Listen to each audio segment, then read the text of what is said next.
Greetings, everyone. Good afternoon. I'm Fred Kempe. I'm President and CEO of the Atlantic Council. It's my privilege to welcome you to this conversation with the President of the European Parliament, Roberta Metsola. President Metsola will join me in a minute, and welcome to Dayton. A big thank you to the University of Dayton, Representative Turner, for hosting us and pulling the Dayton Dialogue together, conversations about peace and security in the Balkans. The Atlantic Council is proud to be partnering on such an important endeavor. 30 years ago, we watched in Dayton as parties agreed to stop the bloody fighting in the Bosnian War. This important agreement has shaped the contours of the Western Balkans region to this day. Dayton's story is one of peace building.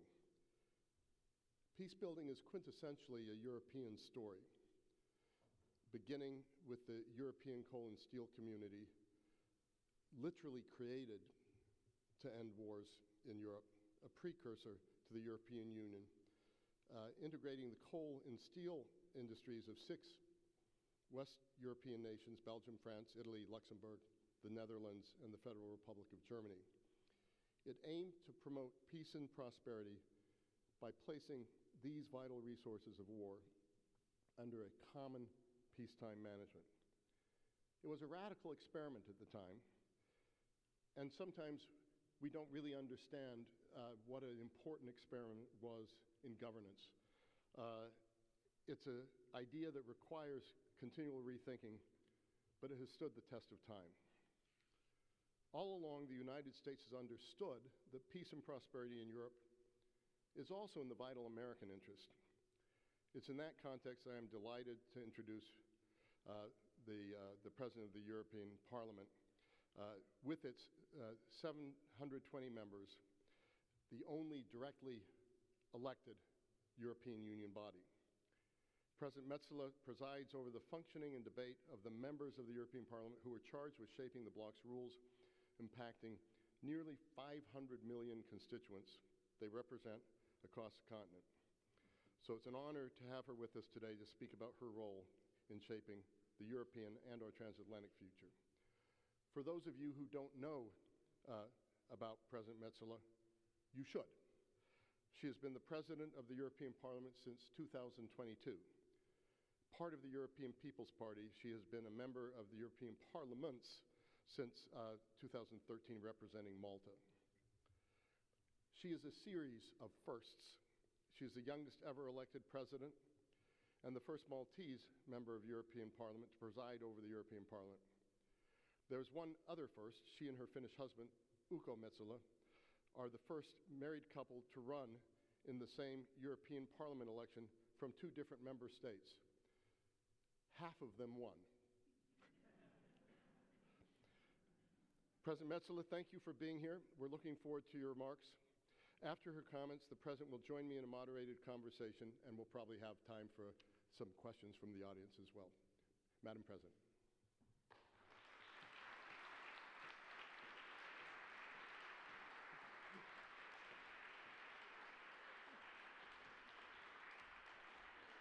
I heard that. Good afternoon to you all. Nice to see you all. Thank you, Fred Kempe, for having me here today, and thank you to the Atlantic Council for your leadership in difficult times. It is truly a pleasure to be here today, to meet you, also see some very familiar friends and colleagues sitting up in the first row. So well done, dear friends. So, we meet at a decisive moment for the world, in a place that understands the weight of history, in a state that for anyone from the country I grew up in, and you just heard a little bit about my background, this state will always be associated with hope, freedom, and resilience, and I'll tell you why. The link between the Buckeye State and an island in the Mediterranean is a little-known fact of history, obscure perhaps, but significant. In 1942, Malta was the most bombed place on earth. Our grandparents were days away from surrender or starvation when a crippled US tanker limped into our harbor, lashed between two Allied destroyers, and somehow managed to dock. Its name was SS Ohio, and it meant that we were able to live another day. It saved us as a whole country.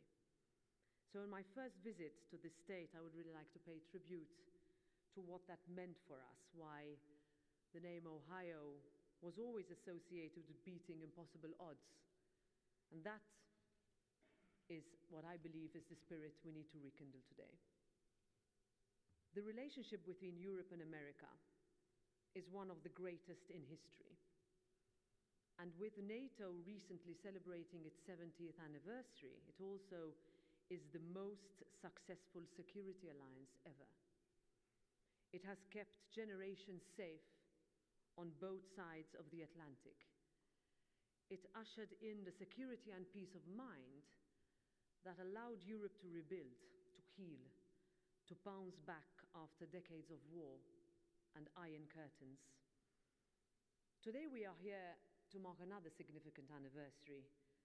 30 years since the US and Europe successfully negotiated the end to a brutal conflict in former Yugoslavia with the Dayton Accords. Proof of just how much, through all difficulties, we can achieve when we work together in goodwill. Even in recent months, we have seen how things work best when efforts align. But we must remain forward-looking. That shared courage, leadership, and commitment to cooperation in the name of democracy holds even more truth today. At that crisis point 30 years ago, we were faced with a stark choice between different futures. Democracy prevailed, but it was not a given. Democracy is not guaranteed, and we must keep reminding people, especially those who cannot remember anything other than its benefits, or understand why my generation considers them to be self-evident. That is the battle of minds that we must all be much, much better prepared for. Today, with brutal war raging in Ukraine, the world again looks to Europe and to the United States for leadership, for democracies to stand up against those who seek to chip away at everything we have built together, to show that our way matters, that is worth fighting for, that we have the strength to stand up to threats, and that we invest in our security, because supporting Ukraine is not about altruism, it is about ultimately ensuring our own security. The stories of our two continents are written in the sacrifices of those who gave everything for those values and to secure freedom over tyranny. My eldest son will soon join the army in Finland. 18 years ago, when he was born, I assumed naively that military service would no longer be needed in 2025. It is an example of the false sense of security that we still need to address. Today, in Ukraine, that same fight for our values and ideals continues. In Europe, we know the cost of appeasement. We know the weight of walls and iron curtains. We know that turning away and allowing democracy to wither in the dark is paid for in lives crushed and generations lost. Europe knows this, and we are stepping up to support Ukraine and protect democracy. Now let me be clear, the European Union is first and foremost a peace project. We always will be. But with and in the face of Russian aggression, we must match our efforts for peace with continued strengthened support for Ukraine, because that's the idea of peace through strength. When Prime Minister Margaret Thatcher addressed Congress in 1985, she put it very succinctly. Wars are not caused by the buildup of weapons, They are caused when an aggressor believes he can achieve his objectives at an acceptable price. Our task is to see that potential aggressors, from whatever quarter, understand plainly that the capacity and the resolve of the West would deny them victory in war, and that the price they would pay would be intolerable. She was right.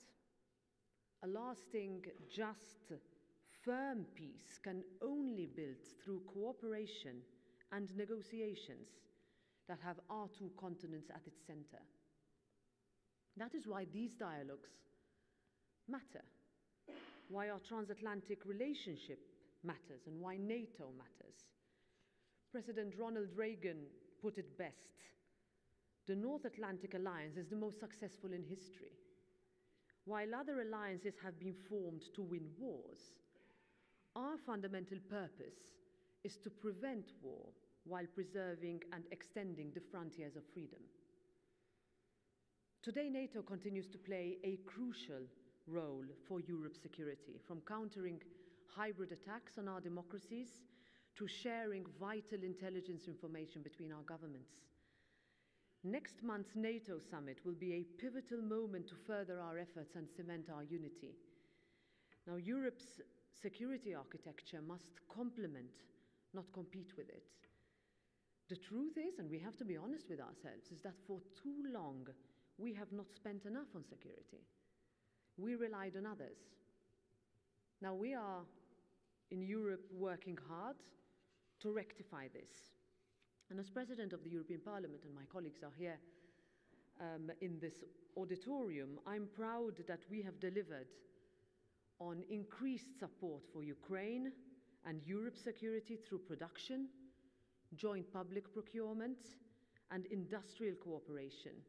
We have a fully fledged Security and Defence Committee now, and its chair, Maria-Agnes Strack-Zimmermann, is here today.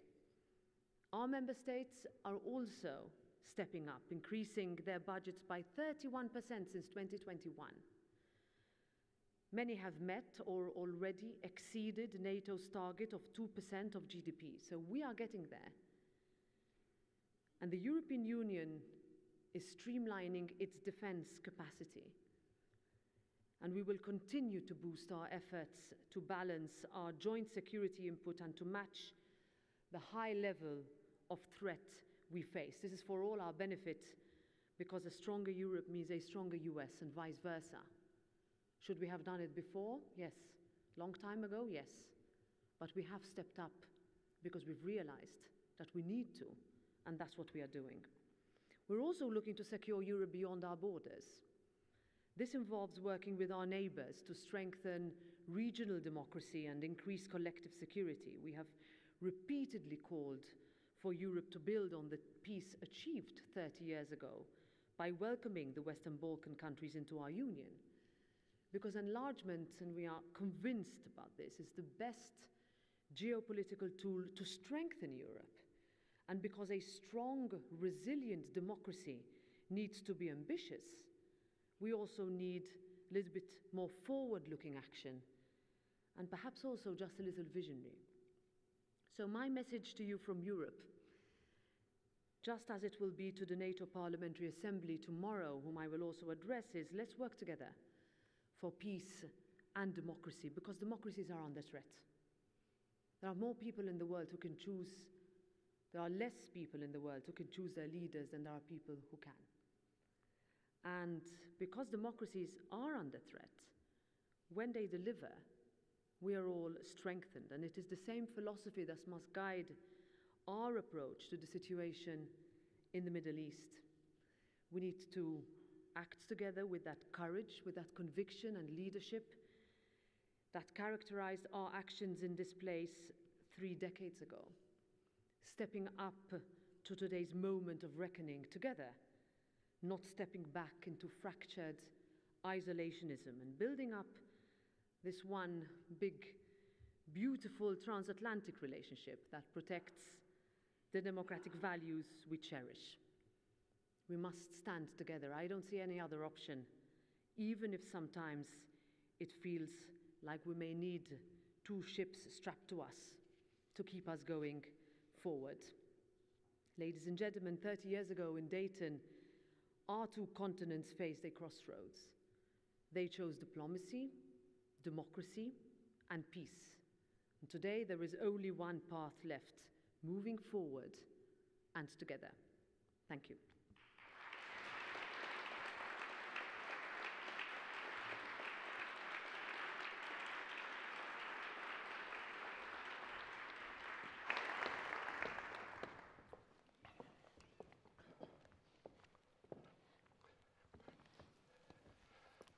Thank you so much for that clear and powerful statement of common cause, of a recognition that Europe has not done enough in defense and is going to do and is doing more now.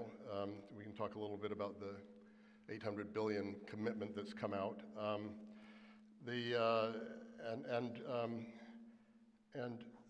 Basically, let's work together, standing together. That's a moment of reckoning. So, very strong statement. It's no secret to anyone in this audience, least of all to you, that these have not been easy weeks in the transatlantic relationship. Challenging few months. The latest tariff threat from the Trump administration came yesterday, that if we couldn't move faster in the direction of agreement by June 1st, it could go up to 50% for European products. I've just come back to from Brussels myself, and you see the European Union moving forward in defense faster and more decisively than ever in my lifetime. Also, some impact there of President Trump as well. So how do you see the impact of the Trump administration thus far on the European Union? Well, I start from your latter part of your question, in that I think the realization that we had not done enough, that sort of very blunt wake-up call came on the 24th of February 2022 when Russia invaded Ukraine, where we woke up to a realization that some of our countries were 100% reliant on Russian gas, where we were not in any way equipped with the agility that we needed to move equipment from one country to another, where we had essentially relied also on the United States to defend or solve our problems because we had been benefiting from the so-called peace dividend for decades. And that realization essentially made us, first of all, work together, that we have a tendency in Europe to talk about the Union, but then very easily reintroduce national borders when we think, that this is going to help us and not our neighbors. We realized that we can't do that. We diversified completely our energy mix.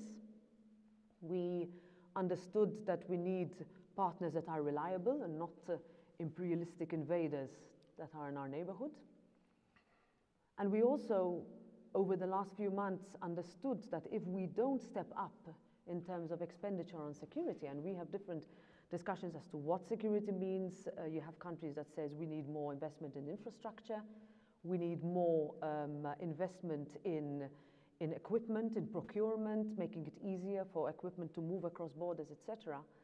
And that is where the ReArm program, the 800 billion, which will make it easier for countries to be able to spend and also borrow without impacting your national deficit or the debt brake, is something that we are moving extremely quickly on, perhaps also because we've realized either we have no choice or that now's the time.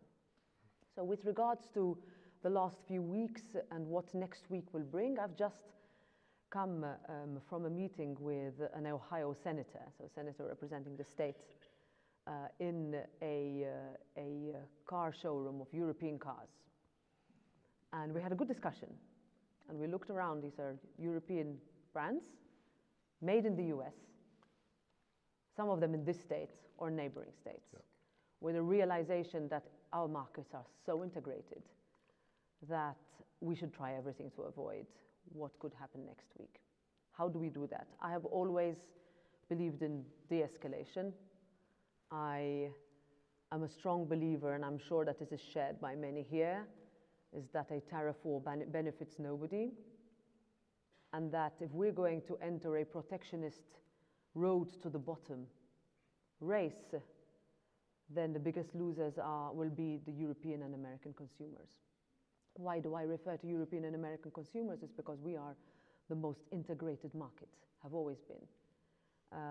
Europe is a very open market, one where growth is projected to go quite fast.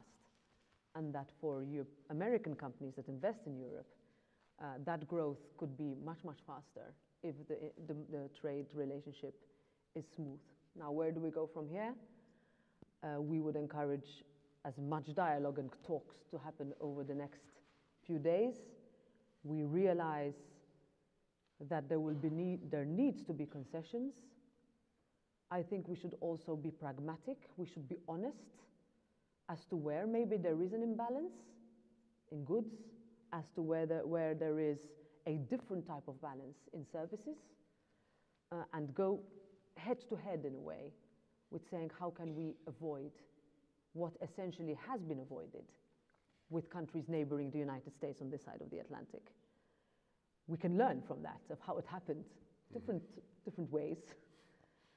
But what I think we should not allow, I would say, is that we find ourselves in a situation where our consumers will no longer look to the United States to purchase products that they have been purchasing. I think that is something that we have invested in for decades. And the reality is, from a price perspective, they could look elsewhere. And that's not and we would like to continue to invest here and be invested in from here. It's an excellent answer. Thank you so much for that. How do these two issues relate to each other? The defense issue and the economic relationship issue, and does one have an impact on the other? Well, I think without security, we have nothing. Right. So we start with that. That we are in a situation where we have so many conflicts around the world that if you look at how fragile democracy is, and that you can have proper legislative terms where you identify ways of progress for the people you represent properly, there are very few places in the world that you can do it smoothly. And our counterparts are Congress and the Senate. We find ourselves legislating on the same things very often. You would find a lot of alignment on how we deal with autocracies. We also have similar concerns. We share concerns, whether it is on Iran, for example, on Venezuela. I'm giving just two examples. But I would say that if you look at who is most aligned in ensuring that we are cyber resilient, who is behind massive interference in our electoral process, externally, sometimes also internally. 3, who would like to destabilize? Then the continents with the strongest and most aligned interests are Europe and North America. And I say that because once you take that as a given, and we have huge exchange of information. I mean, I come from a legislative background in security and migration and defense, and we sort of have been working for years in exchange of information across the Atlantic. We rely on each other individually as member states, but also as a union. That should be the basis of everything we do. If we build trust with that and we integrate a degree of honesty and frankness, which I very much believe in, and also pragmatism, we tend to, in Europe, preach a lot, and we should recognize that ourselves. That I travel a lot to many countries where that's one of the reactions that I get. Look, like you sort of tell us what to do, and then you do the opposite.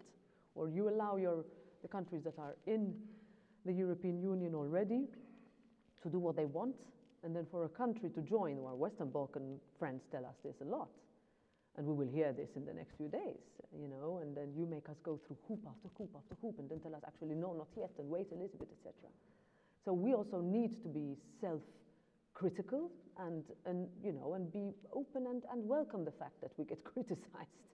But we also need to be prepared and say, look, yes, we can do this, we can do better, but also so could you. Thank you very much for that answer. European security in Ukraine. I thought your comments on that were very good, very clear, very strong. But this is something new for the European Union. It's muscle movements, as you said, it was an instrument of peace, and really for a long time, defense didn't really fall, and security didn't fall under the Union itself. It was more sovereign states, it was more NATO. Recently you addressed Johns Hopkins University in DC saying, quote, "Europe is ready to play our part in guaranteeing peace and stability in Ukraine because we know this means peace and stability in Europe and that is a win-win for all." Is that a call for providing Ukraine with European security guarantees? And can Europe do that without the United States?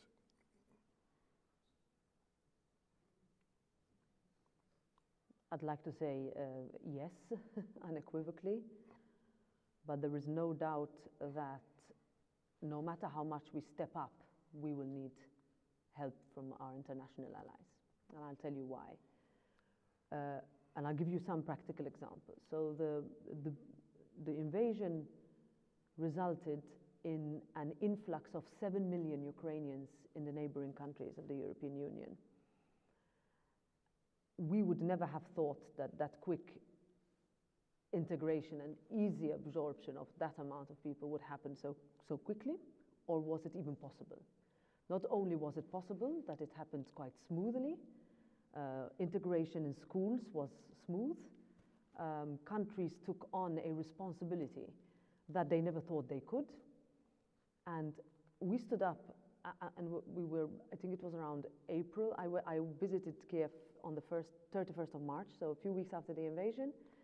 And as soon as I arrived in a train station that bordered with Poland, on the other side of the tracks, I could see a whole train that was offloading Ukrainian refugees going to Czechia, Czech Republic.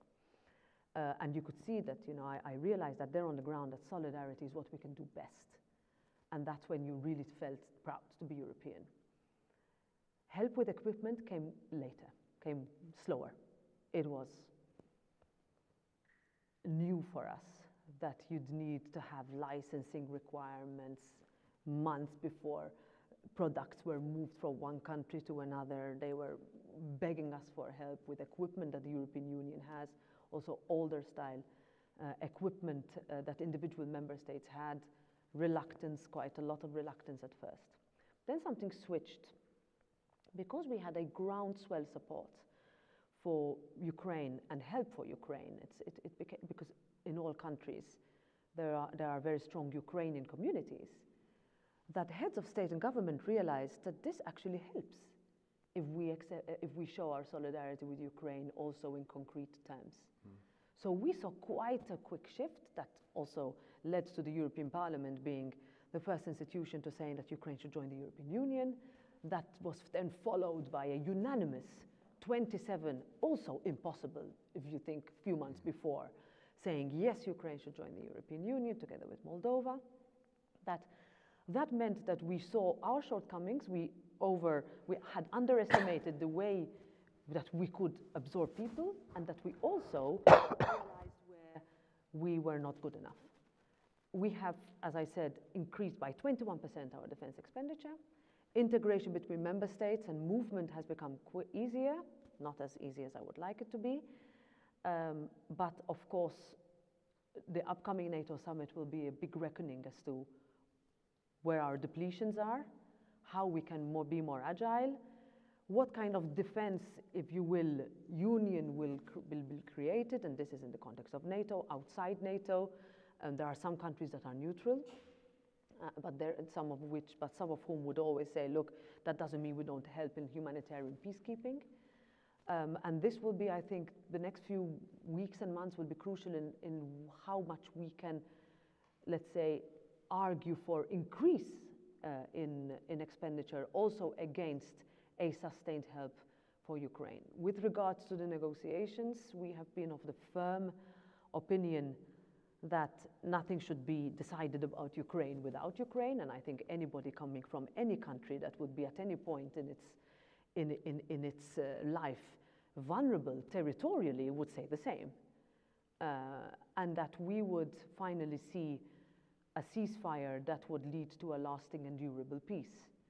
And perhaps, and I will conclude, is that what has also been, I think, bandied around, I've never heard this word bandied around so, let's say, flippantly, is the word peace. What do we mean by peace? Wouldn't peace be with liberty, with justice, with dignity, with territorial integrity? Without any of those four, it's not peace. But I have been in many, many, many meetings where that was conveniently forgotten.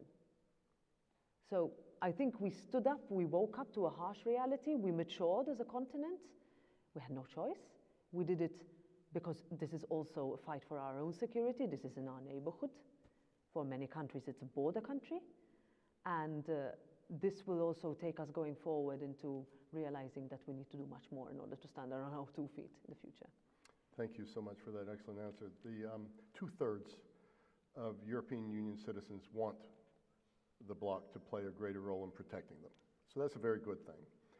But as I said before, it is a new role for the European Union, so this is really a two-part question. One of them is, what does the EU need to change in its design to take this on?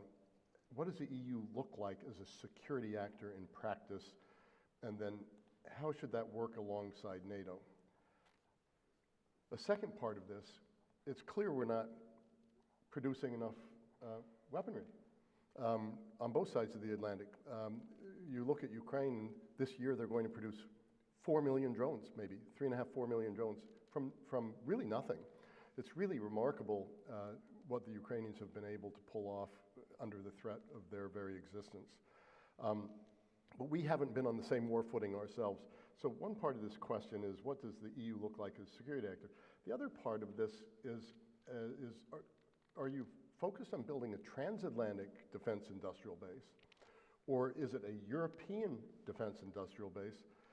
I mean, if you're going to put 800 billion euros new into defense, your politicians, you're going to have to create jobs in Europe, you're going to have to spend in Europe. Will that be at the expense of spending in the United States on defense? How does one do this? Because you know, it's one thing coming up with the money, but the other thing having the production to buy usefully with that money, and then how does this work together transatlantically? So I'm sorry, those are two quite related but complex questions. What does the EU look like as a security actor? And then as one goes into this field, how much of the money goes to buying European production, and how much is transatlantic, and should those rules be set up, how those rules should be set up as one goes forward? So I'll start with the second part. In terms of the way this, in the next couple of weeks, there will be an agreement between governments on this SAFE program, as it's called. There is a push for joint projects, in other words, countries coming together in order to invest in security and also production. It takes very long. So I'll give you one example. To build a military-grade helicopter takes 2 years, for example, one. And there is division between countries as to whether these should be solely European. The United Kingdom has been, also wanting to be part of this agreement. There are other countries who would say we cannot do this without the United States, both in terms of production, in terms of historical contracts, in terms of military dependence, etc. And it also there is difference between what member states need and what they will be considered as a part of security infrastructure. So, Maria, you're from Finland, these icebreakers, for example, in Finland are considered to be part of security infrastructure. That's where that country is the best at producing. Why would you prevent, I would say, that country from exporting to countries like this one, which would need them? I'll just give you an example. So I think there will be quite a lot of agility, but there will be, let's say, a quite strong push to make sure that that money is also spent in joint projects which brings member states together, construction of railways, reconstruction of movement from inland to the sea. There are countries, I was in Romania yesterday, The discussion there is how to also revitalize countries, parts of the rural areas that are severely deindustrialized, perhaps into places where production is seen, I mean, and made, just like Ukraine showed that you can do that quickly without being bogged down as we have been bogged down by regulation and licensing. So that's something that we have managed. I remember we had talks after talks with the Ukrainians, which showed a huge amount of frustration at the inability and the slowness. What the design, so there are discussions, of course, as to whether making the voting structure in foreign security and defense easier by removing the veto right of countries. That is a discussion that pops up every so often, has popped up quite recently again. I believe that the political will that we have found, so we've managed to find the will to do things at unanimity, where each member state, all of them, has said yes to 17 packages of sanctions, for example, on Russia. Also something I would have thought impossible a few years ago, because I remember being for a long time in negotiations that resulted in very little success with Libya, for example, in the past rounds of negotiations of sanctions. And there what we have also seen is great alignment until a few months ago with the United States in terms of how you manage to make sure that a country that has committed an act of war, what are the repercussions of that act and how can you align as an international community to push back. That's something we keep, let's say, harping on also, because when you mentioned security guarantees before, I mean, the member states around Ukraine will be able to offer security guarantees after the war. I mean, this is something that can be done. When we talk about NATO, and this is the big discussion, and there will be, of course, questions as to whether the money that is being allocated through the European Union will go essentially for member states to match their NATO targets. So that is a big, also ideological discussion that is taking place in Europe and will grow. I see it also in terms of different ideological fronts as to where that money should go and for what. That is not still to be determined. That is not a new argument you will always have. But there is a sense of urgency. What we've done in the parliament, and we've said since 2015 that we should have a defense union. Governments will be like, no, we're not doing this at European level, we're going to do it at member states. No one says that anymore. If something happens in the Mediterranean Sea, you no longer have a situation where if you come from the eastern part of Europe, you feel that's far away. That has gone. Before that would happen, so what would happen in Portugal would not be considered to affect Greece. But now that is no longer also in the way we do politics, in the way we act from a legislative point of view, is completely different to when, for example, I joined the European Parliament 11 years ago. We've also completely turned around the speed with which we take decisions. We see it also here when you compare to previous mandates in terms of how you can really go fast when you have the political will. And avoid let's say, what we used to hide behind legislative obstacles or bureaucratic or administrative obstacles. We managed to push through a defense procurement bill in 6 weeks. Last mandate, we adopted legislation on ammunition production in 8 weeks. So things that would take years before, now take weeks. And we've essentially cut down on all the timings that we used to depend on and just say, now we go. Because when our citizens voted for us last June, they gave us very clear requests across the European Union. If you think, you mentioned the 2/3 on security, for many countries, that's the number one concern. It wasn't like that 5 years ago, last election we ran. The next essential question will be housing. So there is a big demand, frustration against European governments across the board for not doing enough to make sure that young people do not feel that they're excluded from the property ladder. And the third is having a dignified work, a job. And these are not big asks from governments, but for many years, governments did not respond to that. And that's the big wake-up call now we've had since then. And that would be a defense architecture as well, which means that we're more interoperable. We will not compete with NATO, that is not the aim, but we also have a solidarity clause that when a member state is targeted, then other countries need to defend. Mm-hmm. How that will work, we'll see. Yeah, it's a learning process at a time of war. One more question from me, and then I want to take a couple from the audience. China. On the one hand, huge market, huge opportunity for European business, for U.S. business, for everybody. On the other hand, we all know the issues and the challenges from China as well. At a time when you might be in a trade conflict with the United States, some are saying that will push Europe more into the hands of trade with China. How do you look overall at the relationship? Do you worry about China's presence on the continent? How does the EU address strategic dependencies, Chinese goods, materials, infrastructure? And what's the impact of the Trump administration's tariff policies on the EU's relationship with China?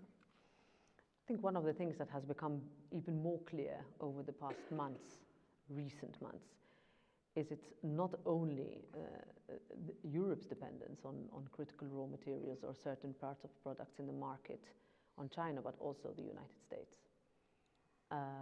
Are we too late in recognizing that? Is there an economic reality in terms of economies of scale, in terms of dumping of products, in terms of human rights protection that we should be incredibly wary of? Yes. What I don't want is the European Union not to have the possibility to continue to produce. I'll give you one example. There is practically no solar panel in the European Union that is produced domestically. It is imported from China. We give subsidies in order for you to diversify your energy mix on your house. So we call that a green policy, but these are solar panels that are built with the dirtiest fuels on the planet. So it gives you a sort of an idea as to where we are. Will we be able to reverse that particular production? Some attempts are being made. Try to re-divert the chain of the supply chain, perhaps, but we have to be realistic. Another question is electrical vehicles, where we see that there is a huge, now increasing Chinese presence in Europe, particularly, where we have seen the need also to allow for more flexibility with European car manufacturers in order for them to be allowed to grow inside the market with the right subsidies or cost, let's say, benefits for those who buy them, because otherwise we would be benefiting a country that is simply dumping cheaper products in the market. At the end of the day, however, those cheaper products are the only products that lower income families can afford. There is an agriculture question. This will be something that I will feature quite a lot in the tariff negotiations. We depend quite heavily on some agriculture products from the US, this state, for example, soy, etc. Where would we turn to? Who would we then start to import from? Our markets need products that come from outside. So I would not like to be forced, to look away from this continent. And that's where we need to, I think, be pragmatic and honest as to how much. And my office has been flooded the past weeks and months with the representatives of these companies who produce in the US and who are heavily, heavily dependent on the EU that are telling us, please, we need to continue to make trade with you. I was like, well, me too, but this is a reality that we're going to face. But for sure, what I think, and I continue to be quite concerned about this, and two reasons, from a data mining perspective, and two, from a lower end products that are essentially flooding our markets, and that we would need to also, start to see, and see how to protect our markets from being completely either priced out or wiped out in terms of production. That's my biggest concern. Okay, clear answer to a very complicated set of questions, so thank you so much. Let me turn to the audience. Please, right here in the front row. Microphone will be run to you so everyone can pick this up. We'll see which of the two people get to you first.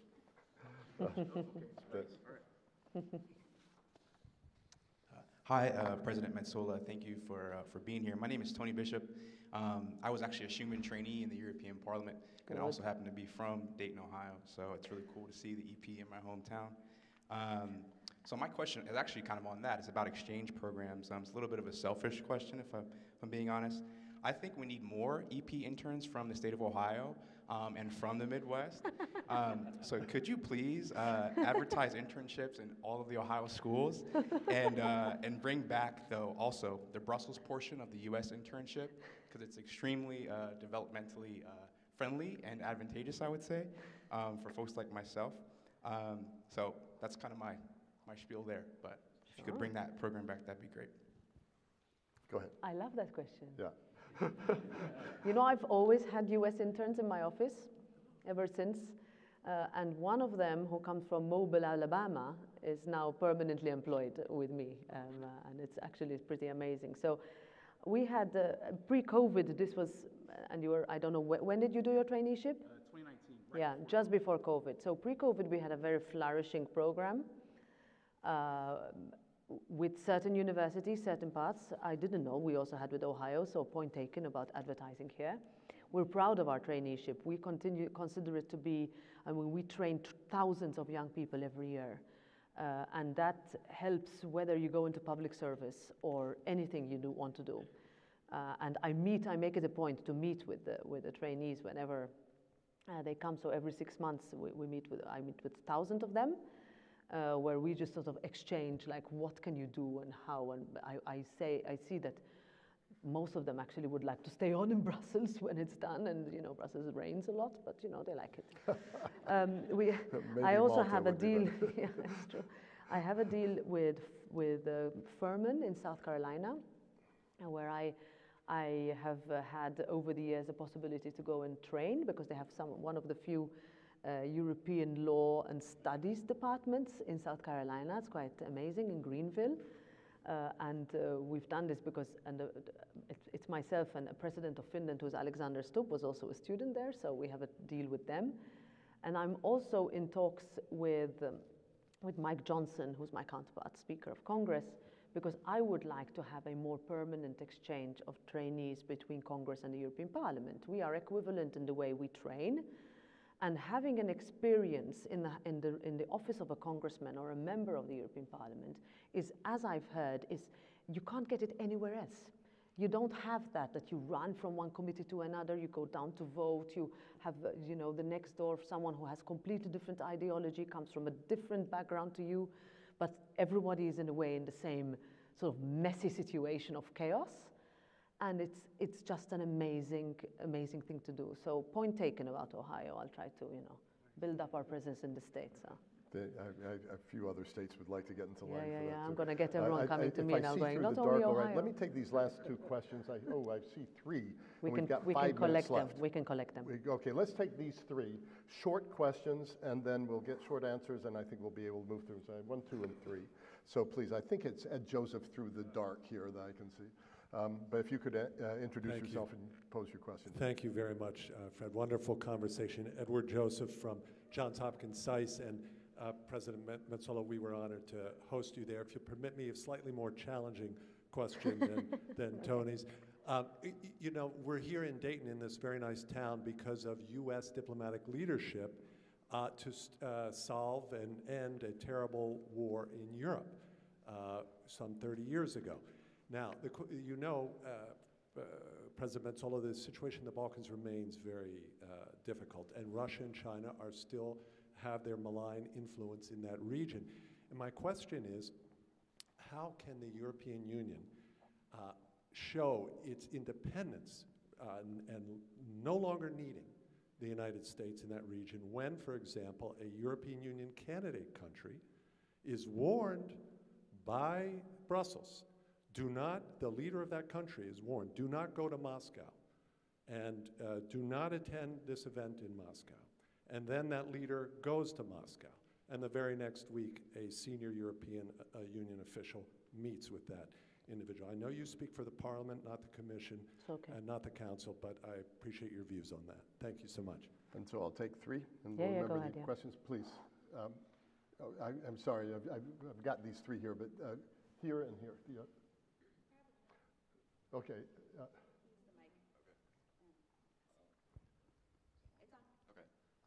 Mrs. Metsola, so you were saying that... Could you introduce yourself? I'm Matthew Drummond. I go to high school here. So I was... Great to have you here. So you were saying for like a peace that had no territorial concessions and maintaining liberty. So what would be the plan in Ukraine, considering they've been in deadlock territorially for 3 years, to actually end a war and follow through on those, considering there's been no territorial movement? And how would you convince Russia to agree to a peace there? Good question. And I think you were first up with your question, so I really apologize to other people we didn't get to, but if you could push the microphone here. Thank you. Carl Tykrup from Canada, and my question is on the issue of the creation of a European Union army. I know that's a topic that's popped up with Spain, and there's a long history of the concept going back to 1952 with the fact that Europe is looking to integrate its defense industry. Is that a realistic option? And I'm going to, thank you so much. Yes. I'm going to pile on to those three. You have 4 sons, right? I did my research correctly, and you talked about your son going into the military. As you look at Europe, what gives you the most hope for their future? What gives you the most concern? All right, thanks for that. Okay, so the Western Balkans, you know, I have been in so many summits, and in fact, I try to balance every visit like I'm doing here, not just, you know, in the like normal photo opportunities and flags, because, you know, I'm sort of a pragmatic politician rather than one that likes photo ops. So I've been in so many of those summits where the frustration was so real, where you'd have country after country expressing that frustration that they've been in this situation for a decade, some of them more, where a lot of pomp and promises are made in Brussels, with chapters being open and clusters starting to be negotiated. And then, as happened with Romania and Bulgaria, you join the European Union, and it takes you 11 years to join the Schengen area, which gives you freedom of movement. So we've realized, in my generation, my country joined the European Union 21 years ago with Poland, Hungary, and Central and Eastern Europe and Cyprus, is an understanding that if the European Union does not step up in its efforts to match the ambition of each and every country in the Western Balkans, then others will step in. And this is real. You know, leaders of those countries, and you saw with the elections in Albania a couple of weeks ago, where still the campaign was based on a promise to join the European Union. There are 12 countries in this situation where campaigns and elections are won and lost on the basis of a hope that the European Union is an aspiration for mostly the young generation in those countries to join. So it is not easy. The relationship between all those countries is complicated. That's putting it mildly. You need to understand the region before talking. It's very difficult. Sometimes you see that people who visit or address are not, you know, experts and really need to be careful. And there is also an understanding that for some of them,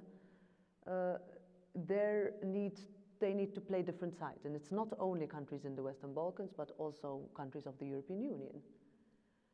And I think it is also because of a lack of concrete and serious expression of commitment by the EU. I think we should look at us. These are small countries who can easily integrate. They have to do reforms. This is merit-based. If you don't play the game, you will not be let in. But if you do, don't shut the door. And I think that's what our message has to come from this weekend, because you meet the leaders of all those countries and they look and you say, look, we need the European Union, our young people would like to join. How much time are you going to take playing with us? And I think that is also a backdrop against the incident you mentioned and the meetings that took place after that. I think we could do better. In terms of territory, the reason why I said no, nothing about Ukraine without Ukraine is because it's not up to us to decide where the territory of Ukraine starts and finishes. It's the Ukrainians who will decide as to which part of that land of theirs has to be fought for. And I say this because the easiest, as we have seen with history, is that you'd have other countries that redraw maps. Populations whose maps have been redrawn never recover. Generation after generation after generation, sometimes centuries after. So I think it would be a historical mistake if we try to redraw any map without Ukraine around the table. What would it take for Russia? Russia just needs to get out of Ukraine. This is a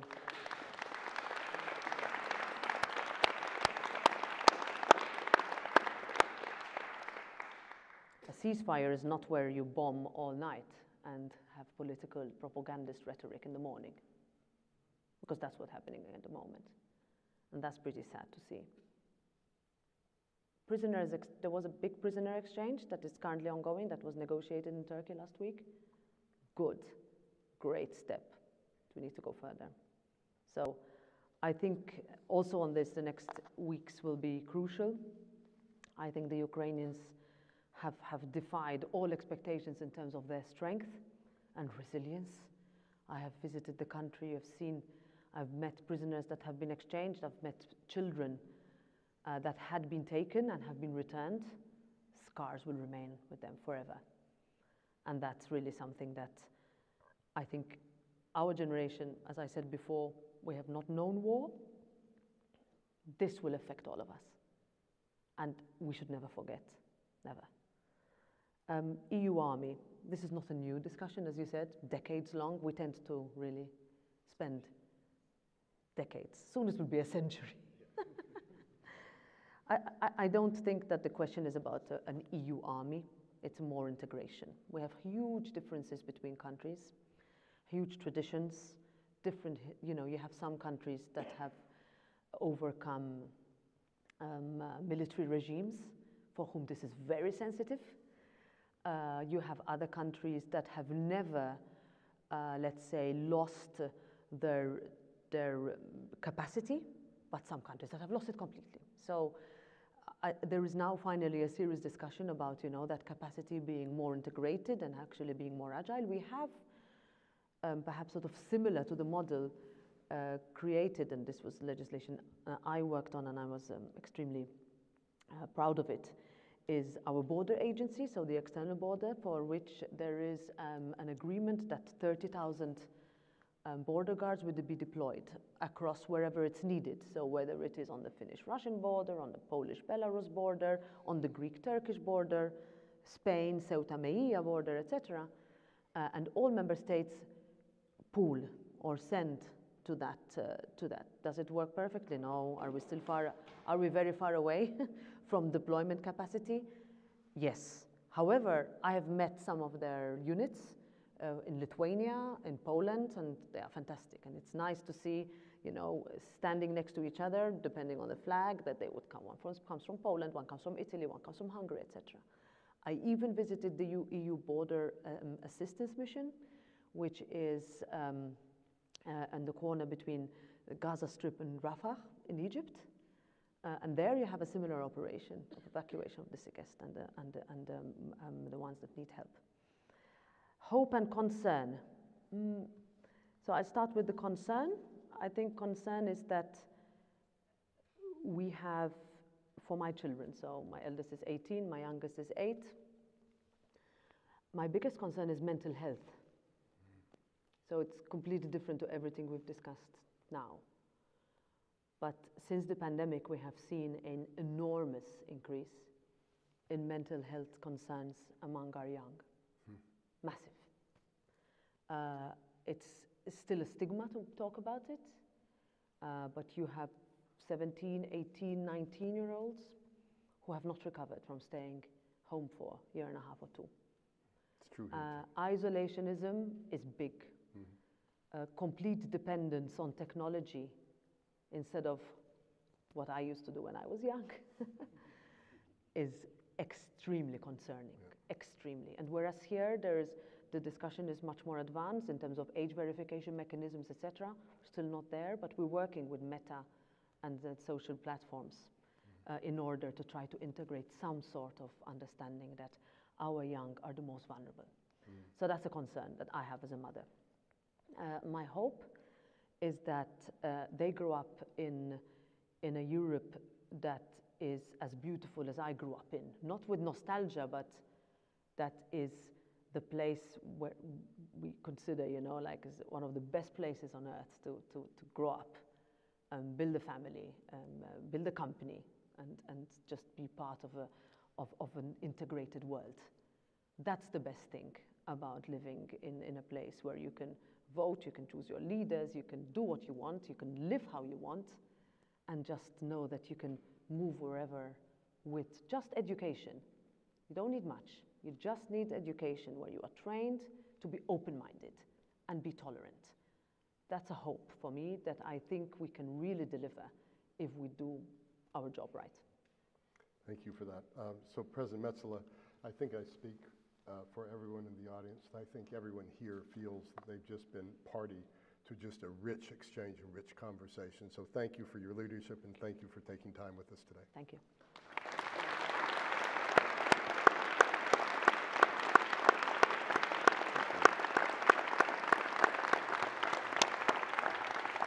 Thank you very much.